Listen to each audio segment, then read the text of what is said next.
Hello everyone, welcome to Krishna Studies.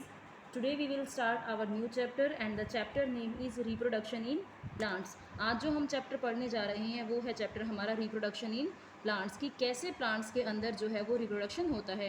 Plants के अंदर reproduction जानने से पहले हम जो रिप्रोडक्शन की जो टर्म है पहले हम इसको समझ लेते हैं कि रिप्रोडक्शन होता क्या है। कि जो रिप्रोडक्शन होता है the production of new individual from their parents is known as reproduction, या फिर हम इसको एक और नाम से जान सकते हैं। जो सेकंड नेम है वो है इसका मल्टीप्लिकेशन। कि जो प्रोडक्शन हो रहा है कैसे प्रोडक्शन हो रहा है किसी न्यू इंडिविजुअल का उसके पेरेंट्स से। एक जो पेरेंट प्लांट से कह दो कि एक पेरेंट प्लांट से कैसे एक नए प्लांट की डेवलपमेंट होती है वो क्या कहलाती है, वो कहलाती है रिप्रोडक्शन। जो यहाँ पे आपने जो ये रिप्रोडक्शन का मीनिंग देख रहे हो, सॉरी, जो रिप्रोडक्शन है जो टर्म है री जो होता है, री का मतलब क्या होता है दोबारा से। क्या होता है री होता है दोबारा से।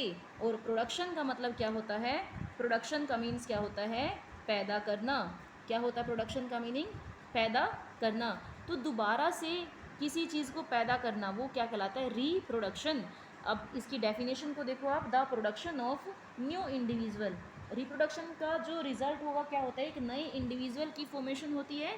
The production of new individual कहाँ से फॉर्मेशन होती है, उसके पेरेंट प्लांट से। कहाँ से होती है, पेरेंट से। So is known as reproduction. और उसी को हम क्या कहते हैं, उसको मल्टीप्लिकेशन भी कह सकते हैं। Now we can say that, यहाँ पे कुछ एक लाइंस बताई हुई हैं रिप्रोडक्शन के बारे में। जैसे फर्स्ट लाइन में बताता है ये reproduction is the most important characteristic of living organism. कि जो रिप्रोडक्शन का जो फीचर है ये जो लिविंग ऑर्गेनिजम्स है ना इनके लिए बहुत इम्पोर्टेंट है। और इनके लिए ये एक इम्पोर्टेंट कैरेक्टरिस्टिक फीचर है कि ये अपने आप को क्या करते हैं, अपने नंबर को बढ़ाते हैं। ये सेकेंड पॉइंट में कहता है it is the basic life process. ये क्या है, ये बेसिक लाइफ प्रोसेस है फॉर द परप्यूएशन ऑफ रेस, यानी कि स्थायीकरण बनाने के लिए, या फिर हम इसको कह सकते हैं कि जो स्थिरता बनाते हैं, स्थिरता बनाने के लिए रिप्रोडक्शन जो है वो एक बेसिक प्रोसेस है। थर्ड पॉइंट में कहता है ये it help to maintain the continuity of life, यानी कि कंटिन्यू लाइफ को चलाने के लिए क्या ज़रूरी है, रिप्रोडक्शन जो है वो बहुत ज़रूरी है। आज हम इस चैप्टर में पढ़ेंगे कि कितनी तरह के रिप्रोडक्शन के मोड होते हैं। मोड ऑफ रिप्रोडक्शन में हम पढ़ने जा रहे हैं plants show two types of reproduction. कि जो प्लांट्स होते हैं बेटा वो कितनी तरह की रिप्रोडक्शन को शो करते हैं, प्लांट्स शो करते हैं टू टाइप ऑफ रिप्रोडक्शन। पहला होता है एसेक्सुअल रिप्रोडक्शन और सेकंड है सेक्सुअल रिप्रोडक्शन।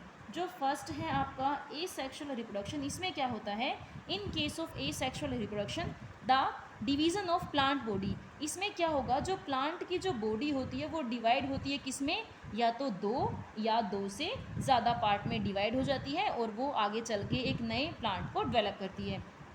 ध्यान से सुनो, एसेक्सुअल रिप्रोडक्शन बहुत इंपॉर्टेंट है। ये दोनों टाइप की रिप्रोडक्शन, एसेक्सुअल और सेक्सुअल। एसेक्सुअल में क्या होगा, इनमें जो एसेक्सुअल रिप्रोडक्शन में जो प्लांट की बॉडी है वो कैसे डिवीज़न हो रही है, प्लांट की बॉडी डिवाइड हो जाएगी या तो दो पार्ट में या दो से ज़्यादा पार्ट में। नेक्स्ट ये कहता है वेजिटेटिव रिप्रोडक्शन। जो वेजिटेटिव रिप्रोडक्शन है बेटा इसमें क्या होता है, वेजिटेटिव रिप्रोडक्शन में क्या होता है, in case of vegetative reproduction a cell, या तो कोई सेल, आइदर टिश्यू और अ पार्ट ऑफ प्लांट, या तो एक सेल या टिश्यू या फिर प्लांट का कोई भी पार्ट क्या करे, पूरी बॉडी को डेवलप कर देता है, उसे हम कहते हैं वेजिटेटिव रिप्रोडक्शन। यानी कि आप मान के चलो जैसे स्टेम कटिंग करते हैं हम रोज़ के अंदर। जब हम रोज़ का प्लांट उगाते हैं तो क्या करते हैं, हम रोज़ के प्लांट को उगाने के लिए हम क्या करते हैं, उसकी स्टेम को कट करते हैं और छोटे से स्टेम के पार्ट को मिट्टी में उगा देते हैं। तो एक रोज़ के प्लांट से हमें बहुत सारी स्टेम कटिंग मिल जाती हैं।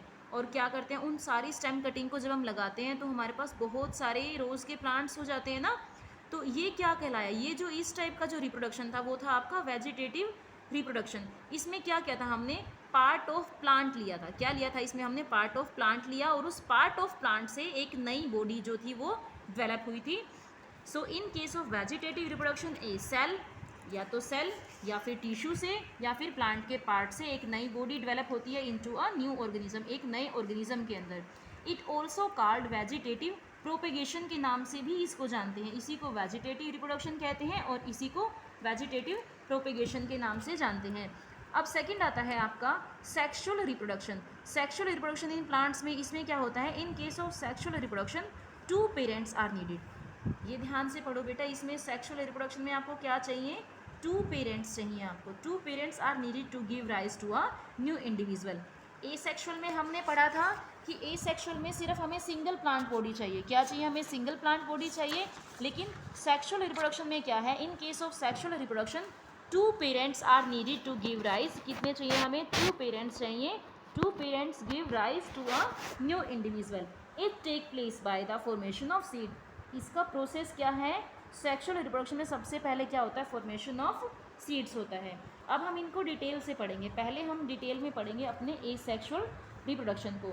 इन case of asexual reproduction a single organism, क्या कहा है इन्होंने कि एक सिंगल ऑर्गेनिज्म जो होता है वो एबल होता है रिप्रोड्यूस करने के लिए अपने जैसों को। क्या कहता है, दोबारा बता रही हूँ मैं आपको, in case of asexual reproduction a single organism is able to reproduce on its own. वो अपने जैसों को खुद ब खुद पैदा कर सकता है। Types of asexual reproduction बहुत इंपॉर्टेंट है ये आपके। Types of asexual reproduction कितनी तरह से होता है ए सेक्सुअल रिप्रोडक्शन, इसके बेटा 4 टाइप्स होते हैं। कितने टाइप्स होते हैं इसके, 4 टाइप्स होते हैं। सबसे पहली है बडिंग। क्या है पहली, बडिंग। सेकेंड है आपकी fission, and third is fragmentation, and the fourth is spore formation. हर एक टाइप को हम बहुत अच्छे से पढ़ेंगे। सबसे पहले कहता है ये बडिंग के बारे में बताता है हमें कि बडिंग में क्या होता है। In case of budding, in this process a small bulb like projection comes out from the cell. ये कहता है कि जो बडिंग के प्रोसेस को अगर आपको समझना है तो क्या होगा, जैसे मान के चलो यहाँ पे ये कोई हमारी सेल है, ठीक है, ये हमारी है पेरेंट सेल है ये हमारी, ठीक है। ये कहता है बडिंग के प्रोसेस में क्या होता है, छोटी सी एक बल्ब लाइक प्रोजेक्शन जो है वो दिखाई देगी हमें। ये क्या है, हमारी बल्ब लाइक प्रोजेक्शन है, जिसको हम क्या कह सकते हैं, इसको हम बड भी कह सकते हैं। क्या कह सकते हैं इसको हम बड भी कह सकते हैं। ये वाली जो बड होगी ये आगे चल के क्या होगी, एक नए प्लांट को डेवलप कर लेगी। जैसे ही ये पूरी देखो, अब ये क्या हो गया, ये इसका साइज़ बड़ा हो गया है, और दोबारा से जैसे ये मैच्योर हो जाएगी ना, ये मैच्योर हुई है, मैच्योर होने के बाद क्या होगा, इसके मैच्योर इस सेल से अलग होने से पहले ही इसमें से एक और आउट ग्रोथ निकलाएगी, और वो वाली सेल दोबारा से अपने आप को मैच्योर कर लेगी। तो ये वाली जो चीज़ होता है, ये जो प्रोसेस चलता रहता है, ये प्रोसेस क्या होता है, इस प्रोसेस को हम कहते हैं बडिंग। और इसको मैंने डायग्रामेटिकली आपको बहुत अच्छे से, ये देखो, ये वाली पिक्चर देखो आप, इसमें बडिंग इन ईस्ट के अंदर क्या है, बडिंग किस में होती है, बडिंग ईस्ट के अंदर होती है। ये देखो, ये है पेरेंट सेल। क्या है ये, पेरेंट सेल है। इस पेरेंट सेल से ये वाली जो सेल अराइज हुई है, ये देखो, ये जब बड निकलती है और वो बड फिर फुली मैच्योर हो जाती है। जैसे ही वो फुली मैच्योर होती है, उसके अंदर से एक और बड अराइज हो जाती है। ये मैच्योर होगी, इसके अंदर से एक और बड अराइज हो जाएगी। ये देखो, एक पेरेंट सेल से कितनी सारी सेल्स बन गई हैं। ये जो नई नई सेल्स बनी हैं, ये सब क्या हैं, ये सब न्यू सेल्स हैं। एक सेल से इतनी सारी सेल्स का बनना क्या कहलाता है, बडिंग। बडिंग के थ्रू बनी है ये वाली सेल्स। हम दोबारा से पढ़ते हैं, यहाँ से देखो डेफिनेशन देखो इसकी बडिंग की। बडिंग में क्या है, in this process a small bulb like projection comes out from the cell. Cell से सबसे पहले क्या होगा, एक बल्ब लाइक प्रोजेक्शन बाहर आएगी, उसको हम क्या कहते हैं, उसको हम कहते हैं bud. Now the bud is gradually grow. वो धीरे धीरे, ग्रेजुअली का मतलब क्या होता है, धीरे धीरे ये बड क्या करेगी, ये धीरे धीरे ये बड ग्रो करेगी and get separated from the parent plant. जैसे ही ये बड मैच्योर हो जाएगी और ये पूरी न्यू मतलब एक नई सेल बना लेगी, तो ये क्या हो जाएगी, सेपरेट हो जाएगी पेरेंट प्लांट से and form a new cell, और एक नई सेल बना देगी। Example a yeast cell. Yeast cell में हम इसका एग्जाम्पल देख रहे हैं। Yeast is develop by the budding. Yeast कैसे डेवलप करता है, बडिंग से डेवलप करता है। A large number of yeast cell is produced in a very short time. बहुत छोटे से टाइम में क्या होता है बेटा, बहुत छोटे टाइम में ईस्ट अपने आप को बहुत ज़्यादा अपनी सेल्स को बढ़ा लेता है। सेकेंड इसमें हम एग्जाम्पल देंगे हाइड्रा का। हाइड्रा में भी क्या होता है, हाइड्रा में भी बडिंग का प्रोसेस ही शो होता है बेटा। जैसे ये देखो, ये है हाइड्रा का प्लांट। ये क्या होता है, हाइड्रा का माउथ होता है, ये ऊपर होते हैं उनके टेंटिकल्स होते हैं, और ये है उसकी पूरी बॉडी। ये है पेरेंट प्लांट। अब हमने कहा है कि जो पेरेंट प्लांट होता है, पेरेंट प्लांट से एक छोटी सी बल्ब लाइक प्रोजेक्शन बाहर निकलती है। क्या निकलती है, एक बल्ब लाइक प्रोजेक्शन बाहर निकलती है, और वो धीरे धीरे ग्रेजुअली ये क्या होगा, ये देखो, ये छोटी सी जो बेबी प्लांट निकली थी, या जिसको हम बड भी कह सकते हैं, ये धीरे धीरे क्या होगी, ये मैच्योर होना शुरू हो जाएगी। सेकेंड पिक्चर में, सॉरी थर्ड पिक्चर में देखो आप, सेकेंड में और थर्ड में डिफरेंस है ना बेटा, इस वाली पिक्चर में और इस वाली पिक्चर में देखो, अब इस पिक्चर में ये बिल्कुल अपने पेरेंट प्लांट से मिलती जुलती है। अब ये क्या होगी, जैसे ये फुल्ली मैच्योर हो जाएगी ये इससे डिटैच हो जाएगी। डिटैच का मतलब क्या होता है, अपने पेरेंट प्लांट से वो अलग हो जाएगी और वो एक नए प्लांट को डेवलप करती है। अब दोबारा से इसमें देखो ये दोनों क्या हो गए हैं, अब ये दोनों सेपरेट हो गई हैं। अब इसमें से दोबारा से एक और नया प्लांट निकलेगा और इसमें से फिर से दोबारा से एक और नया प्लांट निकलेगा। तो ऐसे हाइड्रा के अंदर भी क्या होता है, बाय बडिंग, एक तो ईस्ट के अंदर और एक हाइड्रा के अंदर, दोनों के अंदर क्या होता है बेटा, बडिंग का प्रोसेस जो होता है वो शो होता है। और ये अपने नंबर को बढ़ाते हैं, कैसे बढ़ाते हैं, बडिंग। और ये क्या है हमारा, जो हमने बडिंग को कहा है, budding is the first asexual type of reproduction. अब उसके बाद हम पढ़ेंगे सेकेंड टाइप ऑफ रिप्रोडक्शन। कौन सी है second type of asexual reproduction, वो है हमारी फिजन। क्या है वो, हमारी फिशन। इसमें क्या होता है बेटा, इन this process the individual divide into two binary fission. इसमें क्या होता है, एक इंडिविजुअल जो होता है वो डिवाइड होता है कितने पार्ट में, टू पार्ट में डिवाइड होता है, और मोर देन टू पार्ट्स, और वो दो से ज़्यादा पार्ट में भी डिवाइड हो सकता है बेटा। ये कोई कंपलसरी नहीं है कि वो सिर्फ दो पार्ट में ही डिवाइड होगा।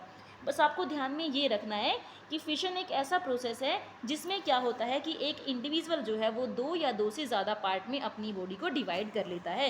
It is common in amoeba. इसमें हम किसका एग्जाम्पल लेंगे, इसमें हम एग्जाम्पल लेते हैं बेटा अमीबा का। जैसे ये देखो, ये अमीबा की सेल है, सेल के अंदर ये है आपका न्यूक्लियस, और ये जो फ्लूइड है सेल के अंदर वो उसको हम कहते हैं साइटोप्लाज्म। ये हमारी पेरेंट सेल है अमीबा की। इसमें क्या होगा, ये देखो, जैसे जैसे ये अपने नंबर को इसमें फिजन का प्रोसेस जब ये शो करती है तो क्या होता है, सबसे पहले न्यूक्लियस डिवाइड होता है। क्या होता है, सबसे पहले न्यूक्लियस दो पार्ट में डिवाइड होता है। पहले न्यूक्लियस डिवाइड होगा, उसके बाद साइटोप्लाज्म डिवाइड होगा। ये जो पिक्चर है, ये पिक्चर शो करिए डिवीजन ऑफ न्यूक्लियस, एंड जो थर्ड पिक्चर में डिवीजन ऑफ साइटोप्लाज्म। पहले न्यूक्लियस डिवाइड हो गया, अब उनका साइटोप्लाज्म डिवाइड हो गया, और फाइनली ये क्या हुआ है, एक सेल से ये टू डॉटर सेल्स जो है वो बन गई हैं। बन गई है ना, यानी कि एक पेरेंट प्लांट से हमारे पास रिजल्ट में कितनी आ गई हैं, दो सेल्स आ गई हैं। तो ये प्रोसेस किस में शो हुआ है, फिशन में। किस में शो हुआ है, ये फिशन में। अब थर्ड हमारे पास कहता है, थर्ड टाइप है एसेक्सुअल रिप्रोडक्शन की, वो है फ्रेगमेंटेशन। फ्रेगमेंटेशन में क्या होता है, in this process the adult organism break into two or more fragments. वो क्या करता है बेटा, फ्रेगमेंटेशन में एक जो एडल्ट ऑर्गेनिज्म है वो ब्रेक डाउन, या तो वो दो पार्ट में या फिर वो दो से ज़्यादा फ्रेगमेंट्स में डिवाइड हो जाता है। और हर एक फ्रेगमेंट के पास इतनी पावर होती है कि वो अपने आप को एक नए ऑर्गेनिज्म के अंदर डेवलप कर लेता है। This is commonly seen in algae. ये कहता है, ये आप किस में देखोगे, ये जो एल्गी होती है, काई सबको पता है ना बेटा, आप सब ने देखा होगा, जो तालाब के अंदर जो हरे हरे रंग की ऊपर पानी के ऊपर जो तैरती रहती है उसको हम क्या कहते हैं, उसको हम काई कहते हैं, और इंग्लिश में हम उसे बोलते हैं एल्गी। ये जो एल्गी होती है, एल्गी के अंदर कौन सी रिप्रोडक्शन होती है, उसके अंदर होती है फ्रेगमेंटेशन रिप्रोडक्शन। एल्गी के अंदर, लीवरवोर्थ के अंदर एंड मोसिस के अंदर, इन सब में क्या होती है, इन सब में फ्रेगमेंटेशन शो होती है। अब ये कहता है, एग्जाम्पल लेते हैं हम इसमें स्पायरोगायरा का। स्पायरोगायरा क्या है, एक एल्गी की एक टाइप है। इसमें कहता है, ये देखो, ये एक स्पायरोगायरा की बॉडी है बेटा, ये पिक्चर को बहुत ध्यान से देखना। ये क्या है, ये पूरा एक स्पायरोगायरा का एक प्लांट है। इसमें क्या होता है, देखो बहुत सारी सेल्स प्रेजेंट है इसके अंदर, और ये वाली सेल्स को जब ये पूरी प्लांट बॉडी को हमने क्या किया, तीन पार्ट में डिवाइड कर दिया, ठीक है, या तीन फ्रेगमेंट्स में इसको हम डिवाइड कर देते हैं। तो हर एक जो फ्रेगमेंट्स जो हमने डिवाइड किया, ये देखो, अब ये वाला जो फ्रेगमेंट है, second fragment and third fragment, हर एक फ्रेगमेंट जो है वो न्यू प्लांट यानी कि न्यू स्पायरोगायरा को फॉर्म करता है, ठीक है। अब आपको क्या, आपके माइंड में एक क्वेश्चन अराइज हो रहा है कि जो हमने पहले पढ़ा है, हमने फिशन में हमने पढ़ा कि एक सेल या तो दो पार्ट में टूटेगी या वो तीन पार्ट में टूट जाएगी, और फ्रेगमेंटेशन में भी हमने ऐसा ही कुछ पढ़ा है कि एक जो बॉडी है वो दो या तीन पार्ट में डिवाइड हो जाती है, और डिवाइड होने के बाद वो एक न्यू प्लांट को डेवलप कर लेती है।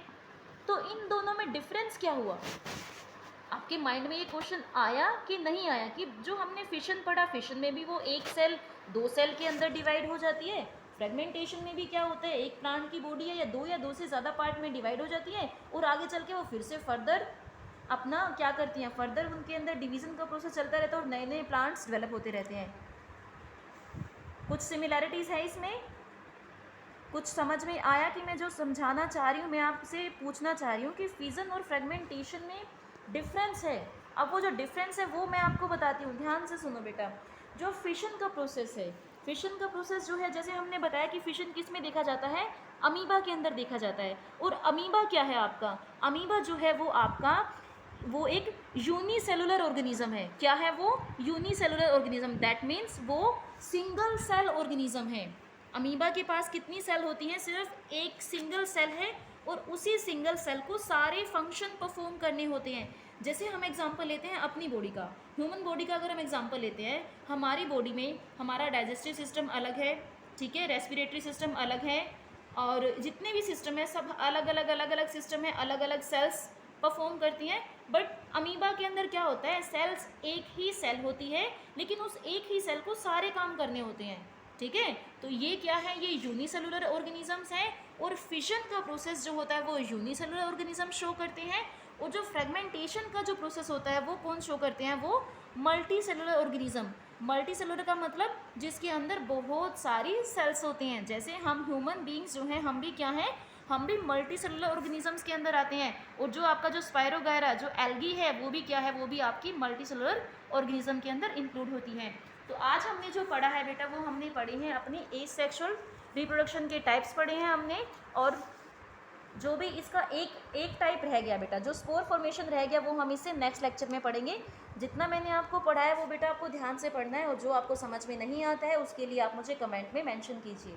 Okay, thank you students, have a nice day.